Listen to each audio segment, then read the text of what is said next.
ஜனநாயகன் படத்துக்கான ஷூட்டிங் எடுக்கிறாங்க மக்கள் பரப்புரைன்ற பேர்ல தாவேகா தலைவர் விஜய் எல்லாம் வந்தாங்க. ஷூட்டிங் தான் இது போச்சு. அதுக்கான ஒரு கூட்டத்தை ஏற்படுத்தி தான் மக்களோட இவ்வளவு உயிர் போச்சுன்றது நம்ம ஆரம்பத்துல இருந்தே சொல்லிட்டு இருந்தோம் இல்லையா? அதுதான் நிக்குதா.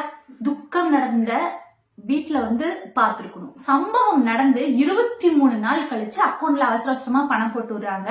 30வது நாள் இங்க இருந்து எல்லாத்தையும் அங்க சென்னைக்கு வர வச்சு ஆறுதல் தெரிவிக்கிறாங்க. 39வது நாள் திரும்ப அவங்களுடைய தாவேகா சார்பில் பொதுக்குழு கூட்டம் கூட்டியாச்சு. அதுக்கு அடுத்தது அழகா ஜனநாயகனுக்கு உண்டான ட்ரையல் போயாச்சு. ஓகேங்களா?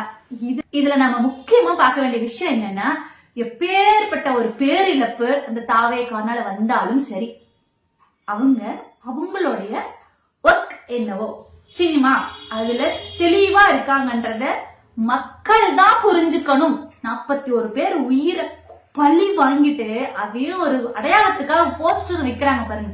இவனுங்கள மாதிரி தரங்கட்ட ஜென்மங்கள் இருக்கவே முடியாது.